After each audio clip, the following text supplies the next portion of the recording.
Um, okay, thank you. All right, new parak. We're on Kuf Beis Amid Beis.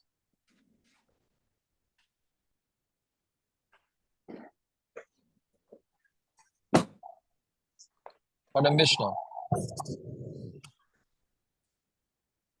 So the Gemara, this Mishnah, at least the first part of this parak, is again talking about Dine Mamonus, about can, what a person can, um, what does he mean when a person sells somebody a field? How much is included? Meaning when you sell somebody a field, so now the guy plans on planting in the field or plowing, and then it's full of rocks. So how many rocks are you entitled to have in the field and sell it? And how many holes and meaning how many bad things are not allowed? Are you allowed to have, and how much can you charge, etc., etc. That's basically the first couple of blocks. So Zok the Mishnah, the guy tells his friend, base kur offer ani moichalach. He says, I'm selling you a base kur of offer. Right?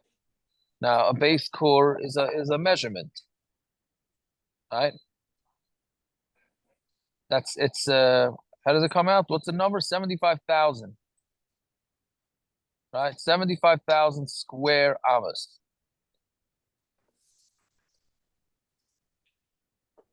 Right?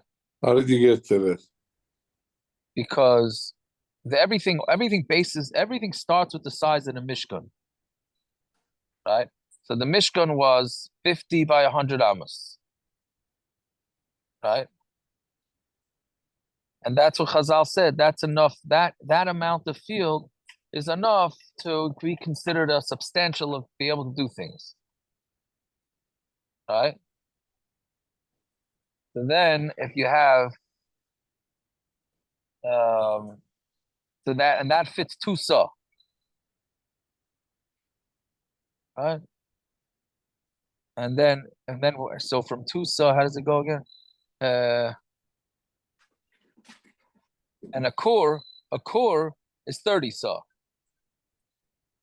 So a core, if it's 30, so that's 15 times 5, which is 75,000 amas. Right? Yeah, that's what it is. Right? That's the first Rashbam in the first Rashbam in the parak goes through the numbers. Yeah. But anyway, so it's a substantial amount of field. But so let's say he tells him the main thing is what his terminology was here. His terminology here was base core afar ani marchalach. I'm selling you a base core of dirt. So then, because he told him there's going to be dirt in there, so how you sham nekayim amukim asar tfachim. So if there are holes that are 10 tfachim deep, or slime gavayim tfachim, or there are rocks that are higher than 10 tfachim, then they don't get measured. Meaning, so let's say of the 75 of the base core, which is 70, what do you say, 75,000, right? So let's say substantial, or I don't know, substantial, whatever, a few parts of it had rocks higher than 10 tvachim, or holes deeper than 10 tvachim, doesn't get measured with it. Meaning, and he has to come up with a larger field to compensate for these rocks and these holes in the floor. But let's say they're less than 10 tvachim, then they do get measured with it, and it's included. Why? Because that's a normal thing. You don't get perfect fields, right? This is not you're not getting the infield of a major league stadium when you get it's not to be expected. You can get some warning track mixed in there, right? Warning track is made out of pebbles, as far as I know, or crushed pebble. The infield is very smooth dirt, so you can't expect somebody to sell you a base core of perfectly good dirt. Fine. That's case number one. That's what he said. It's a base core offer. The Seifa is v'imamr like kib base core offer. He didn't say base core offer. He said kib base core offer. Like. Then afilu hayusham nekayim amukim yosem yasar tvachim. Even if the nekayim are deeper than 10 tvachim, aislam gavayim yosem yasar tvachim, or they're higher than 10 tvachim, arei elu nimdadin ima. they all get it gets swallowed up. It's all included. Why? Because he didn't tell him he's selling him kibes korafa. A base korafa. He says kibes korafa. Right? Which we're looking at it is like, you know, how do you go with the sellers on eBay? It's as is or almost. How does it go? Almost new, as is. Like there's all these different lashonas of right. So this is like new, right? That's what it is, like new. Yeah. Kilo. What? Kilo. Yeah. Right. Exactly. Right. So yeah. So that's why you have a lot more leeway when you say ki. Okay. So now we've had this of quite a few times. There's something called steachuza. Steachuza is that, and that's the land that you had handed down to you from the days of Yeshua ben Nun. So steachuza is the din is if you make it hektish, then you have up until Yovel, and it's a prorated price of 50 shekel, right? It's a shekel a year. Per base kur, right? Meaning you can be paid for that amount of money. If you're not paid by Yovel, then it goes to the Kahanim, and the Kahanim sell it, and the Kahanim or the Beis HaMikdash sells, and they get to keep it. So again, the measurement is that it's 1 shekel per base kur to be paid. So it's going to be the same thing, same as our Mishnah. What's with the base kur? If it has rocks in it, do the rocks get counted? Do they not get counted in how much he has to pay to be paid? So Makdish is there b'shas Yovel. If somebody's Makdish his field during Yovel, nice and the base zera chaymer sa'arim. So he gives the Beis HaMikdash, right? Loi is referring to the Beis HaMikdash or to the Gizbar for the Beis Zera for a house of seeds, meaning for a field chaymer sa'arim, where a chaymer of sa'arim can be planted. Hamishim shekel kesef. It's 50 shekel kesef, right? Meaning that's like we just said, you have to give 50 shekel kesef per base kur. But let's say there's holes that are deeper than 10 tvachim, or rocks that are higher than 10 tvachim. Onto my base, you don't measure it. Right? They don't get counted. Meaning, and he doesn't have to pay. You calculate the base kur based on your limit, meaning not including these rocks and these holes. Pachas mikan, but if the rocks and the holes are less than 10 tvachim, then they do get measured with it. Right, so that's the basic halachas. And then what it says about why don't we just say that we should calculate all the rocks in the field, right? And all the holes and count them up. And if it comes to a base kur, then it's then you'd have to pay an extra shekel for that. Why are we just getting rid of the rocks and the holes in the field? Why not just add them together? And if they come to a base kur, let them give an extra shekel for that. And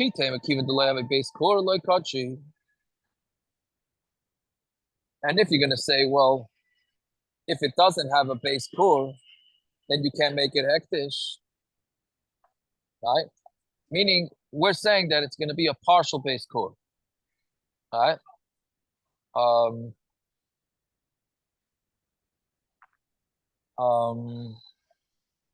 I'm sorry, I really explained it a little different. I thought maybe even I explained it that they combine all of it together.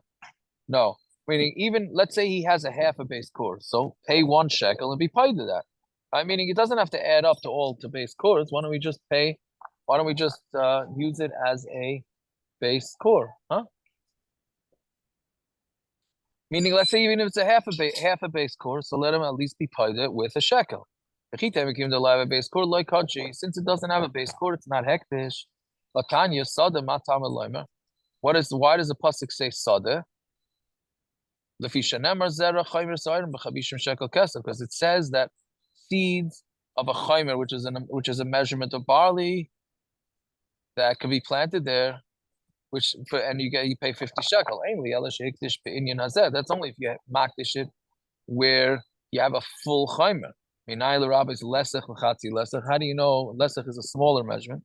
How do you know if a guy made his stei achuza into hektish, even less than that measurement? How do you know that it's hektish? Saw tirkov a chatzi tirkov, or a saw, or a tirkov or a chatzi tirkov, which are all less than base core time. That's what the pasuk tells you, sada, that even if a guy makes his field hektish and his field is not a base core, meaning let's say one guy yarshin from his father, from Yeshua, and the days of Yeshua, he yarshin the echveis, 5 feet by 5 feet field, right? So maybe if he makes it hektish, you would think that he can't be paid it. They're saying, no, you could be paid it. You paid it for the shekel. So you see that you can be paid the fields for less than a base core. The Mishnah by the Stei Achuza is talking about holes that are full of water. The Lav B'nei Zriya Ninu, they're not B'nei Zriya. You can't plant in them. So therefore, you can't be paid to them. So maybe they don't get counted. And until now we thought, maybe you could do something with these holes, but now that these holes are full of water, so then there's nothing to do with them. Take a nami, and we could be medayik like that. The katani dumi desloyim. We learned that it's similar to rocks, right? Meaning the holes are the same thing as rocks. And rocks you can't plant on. So the hole you can't plant on either. Shmami no. The Gemara asks, afilu pachas mikan nami. If that's the case, then even it's less than 10 tvachim. Right? Meaning a rock, you can't, a rock is a rock. You can't plant on a rock, regardless of how high the rock is. Right? So what's the difference whether the rock is 10 tvachim high? Meaning, so why are we counting the rocks in the calculation of a base core if you can't plant on it? So when it answers Hanu Nagani Da'arim Mikru. That's called the cracks of the land. And Shad Shedri Da'arim Mikru. And it's called the Shedra. I was busy with the Shedra whole day checking the love for Chazdei Leh. So to me it was in Yonah de Yomi. The spine, Shedra Da'arim Mikru, it's the spine of the land.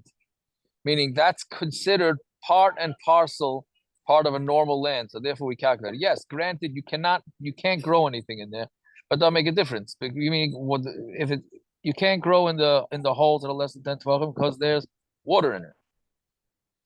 And you can't and you can't obviously grow anything on top of rocks. So why is it included? Because that's the norm for a land. A land comes with rocks, as long as they're less than 10 tvachim high.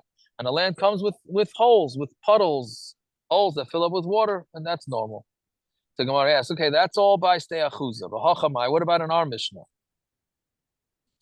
Right, our Mishnah says that we don't calculate holes and rocks that are bigger than 10 tvachim. Right? So what's the story here? Is it talking about that they're filled with water or not? And our Mishnah, even if they're not full of water, they're not counted towards the measurement of a field if they're deeper than 10 tvachim.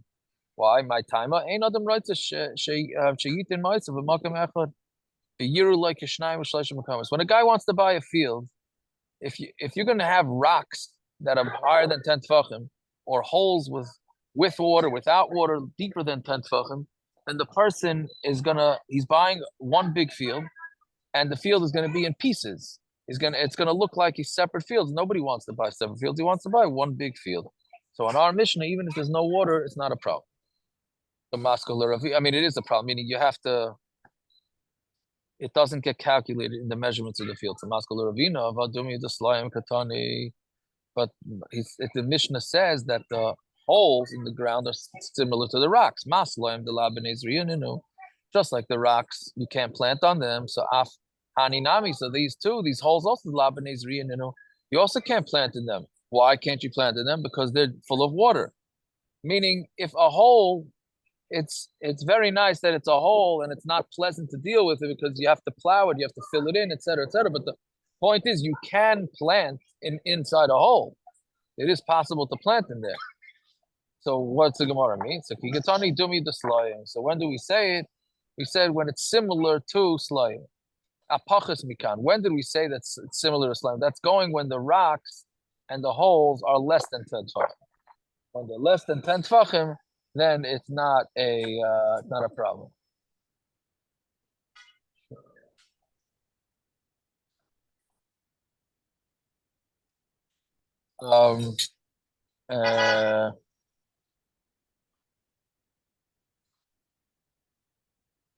Yeah, so meaning when the Gemara compares holes to rocks, it's referring to even less than 10 tefachim, right? Meaning when they're filled, when they're cheshboning the field, then it could be that's something that's less than 10 tefachim, right? But if it's a hole that's bigger than 10 tefachim, that you can calculate the field even if it's dry and it's not wet and even if it's deep, because not even if it's deep, if it's deep, because then it's just not that's not the norm. Deeper than 10 is not the norm. Okay, fine. So then the Gemara says pachas mikan nemdadanima. If it's less than this, then you can measure. Meaning if it's less, the holes are less than 10 tefachim deep, or less than 10 tefachim of the rock, then it gets measured with the field. So Amar Rav Yitzchak, Trushim.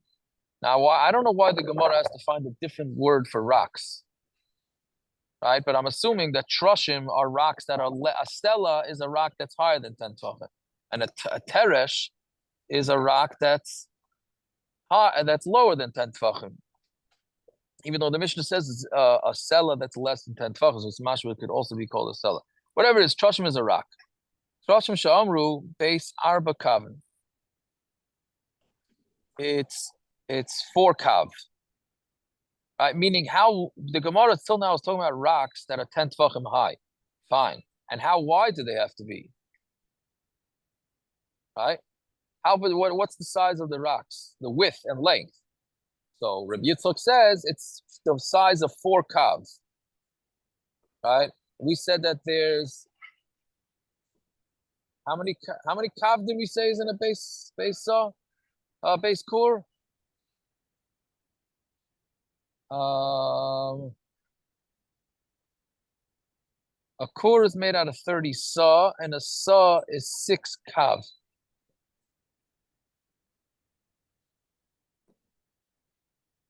Right. That's in volume, not an area. No, why? That's an area. It's an area. I think. The it seems kav to is be a volume. interchangeable. What? The kav is a volume. It means the area that can produce a kav. Okay, well, that's fine. Right. Yeah, but I'm saying it's still so 4. What's 4 kav? 4 kav is. I don't know if that means 2/3 of a saw, or it could be much bigger than that, for all I know. 2%. 2 point. As I saw the art scroll, 2.2%. Yeah, yeah. 2.2% of the field. That's the way art scroll calculates it. So if you have a rock that takes up in its width and length, I think 2.2% of the field, that's too much. Right? That's if it's less than 10 tefach. The way I explained it before, it sounded like it was more than that. We're talking about less. If it's higher than 10 tefachim, each rock, whatever size it is, gets calculated by itself. This is if it's less than 10 tefachim. If it's less than 2.2% of the field, then that's the buyer's problem. The seller has no problem. On what basis is the Gemara saying that? Like, why that amount? It's like, I'm assuming because that's what was expected from people. That was the norm. I think. Uh-huh. I think that's. I mean, all these halachas are based on what does society expect to buy when you buy something, right? But if I don't care, let's say I like the where it's placed, and I'm willing to take 10% rocks, then it's fine. Well, if you don't care, you're Michael. I mean, Imagine if you're Michael, you're Michael. Right. Didn't we Anyways, have Amr, a measurement of 15 kav when it came to the reeds?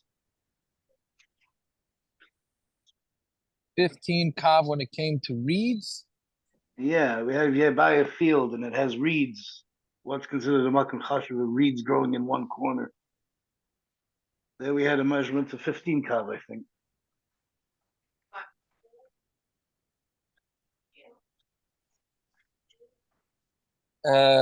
Something. Um, Well, that might have been a steilan though. I don't know.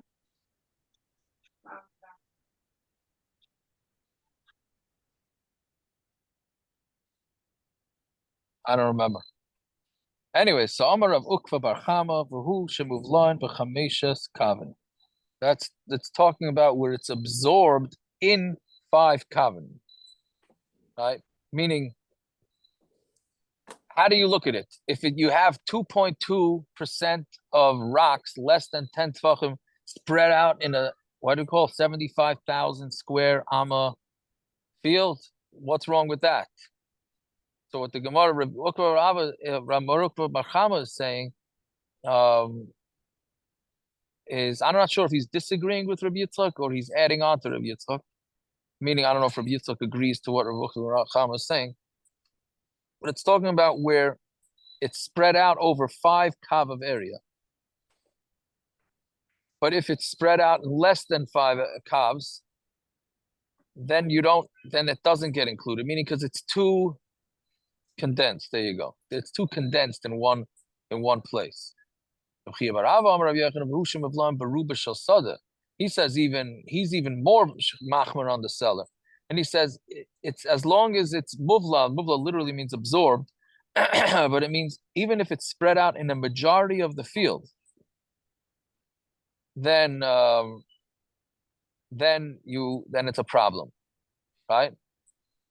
But if it's more than if the 4 kav are in more, what was the word you used, Naftali? Concentrated? Condensed, okay. As it condensed in, if it's condensed into a smaller area, then it does not get included in the field. Right? So meaning we have a machlokes, how condensed these rocks, these trushim that are less than 10 tefachim high, how condensed they have to be in that area. Fine. So now they're going to ask some interesting shilas. Bayir Reb Chia bar Abba. Ruban b'mu'uta or mu'utan b'ruba. Meaning, if you say that most of the 4 kavs are in one small area, but a small amount of the kav are in a majority of the area, right? Meaning, if you have, because again, you get into, I don't know what type of math this is, but basically, we're trying to figure out within how much of an area do you have these rocks, and then it wouldn't be expected for this person to say, "Oh, I'm going to plow all these things." So we're trying to figure out how many rocks are in one area that it's too much for the buyer to be able to plow. So first we said 4 kav, right? Then we said it's got to be 4 kav within 5 kav. And Reb Chia bar Abba says it's got to be in Roiv of the Sada. So now we're asking, when we're saying that it's when it's saying it's going to be concentrated in one area, so then it's Ruben b'miyuta. Let's say you have the majority in one little corner, and then a little bit more in Roiv. So then what's the din? Do we calculate it or not? The Gemara says Teiku.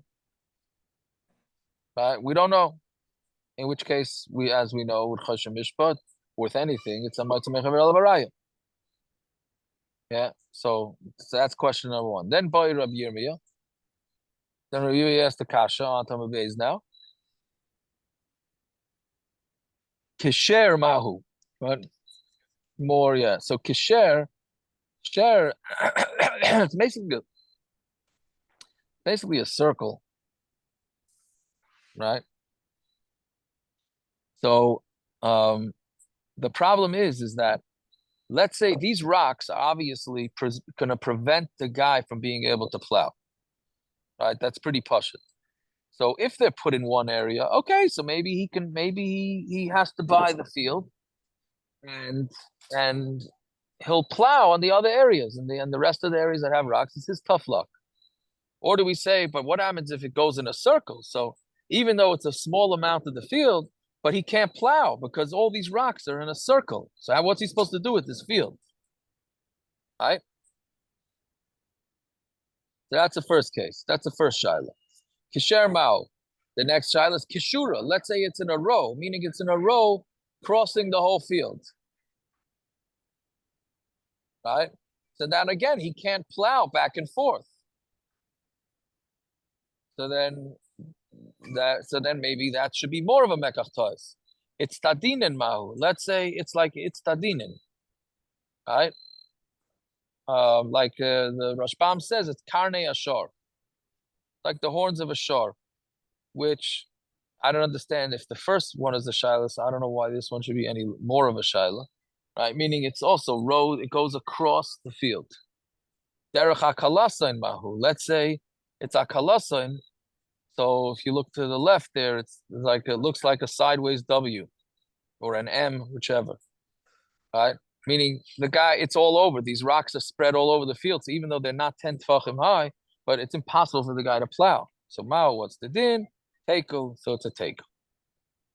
Fine. Tana. Is this last three lines the same exact lashon as the sugya by Ksamen? No idea. Is there a sugya like this? The same kashir, kashura?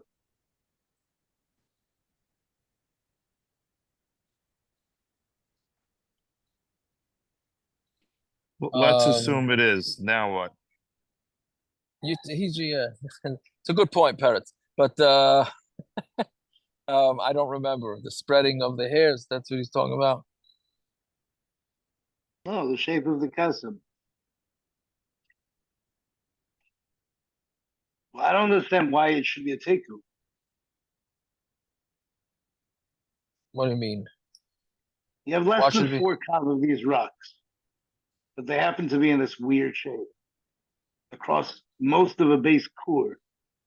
So you're talking about 2% of the field. It's affecting more than the real percentage that it is. Then now you worry about how much of the plowing it affects, not how much percent. Certain percent you allow 2.2%, but this is affecting more of 2% of the plowing capability. Right. I understand that. I'm just trying to figure that out in the Tzias. You have tiny. When was the last time you plowed a field? Gosh. Maybe that's the problem. Irrelevant. There's a different size rock. The bigger they get, the less space they're going to take. So we're talking about small rocks now. They're just spread out over. They're not small rocks. They're just less than 10 tefachim. That's if you have one rock. That's in one place. But if you want to split that same amount of rock over a whole base core to stop you planting the whole base core, that's impossible.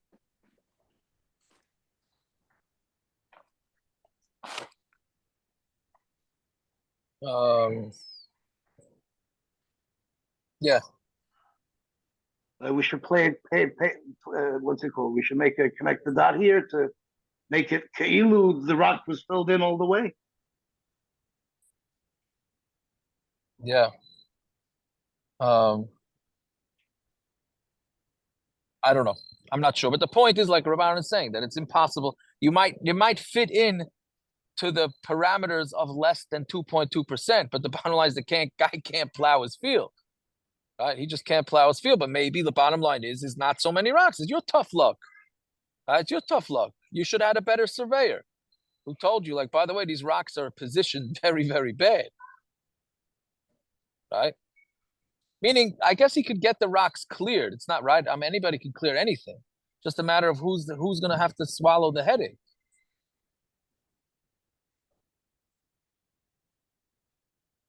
That's a tana. Let's see weiter. If there's one rock, I guess I didn't understand. I mean, I say like this? I didn't understand. If there's one cellar, and it's on the edge of the field. It's on the edge of the field, like on the boundary. Right? But the Rashbam says it's outside the boundary, but it's right up against it. So afilu kolshehu, even if that rock is a kolshehu, right? Ein nimdad ima, you cannot include it in the measurement. Right? Meaning you have to get that stone out.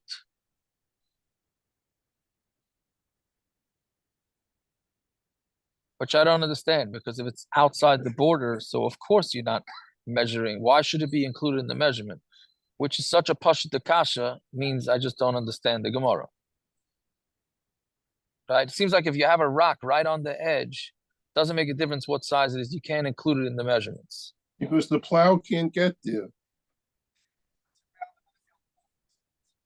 I don't know. It's up against, but it's not in the field.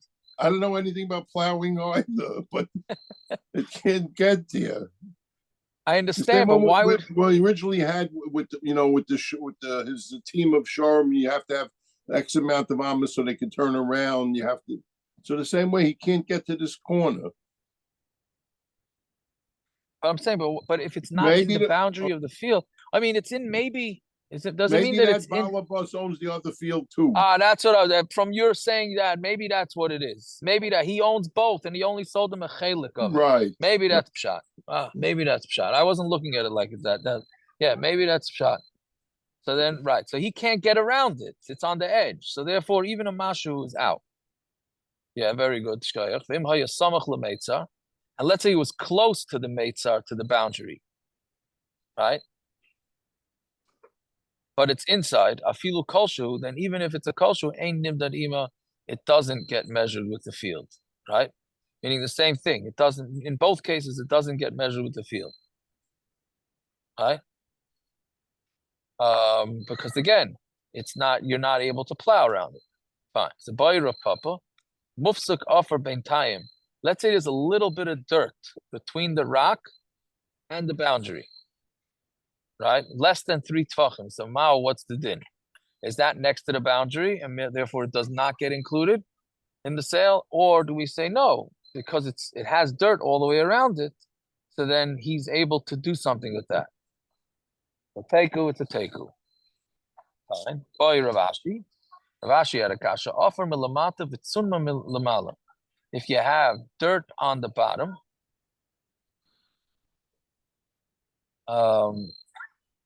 meaning under the rocks, and a tsunma, again, a different word for a rock. It's a rock on the top, but under it is dirt. So if you remove the rock, you have dirt that you could plow with. Or offer milamala, or dirt on the top, it's tsunma milamata, and a rock on the bottom. Mahu, what's the din? So then teiku, we say it's a teiku. Meaning, because if we look at it like a rock, so then you can't count it. Or you say, no, it's considered dirt, and then it can be counted.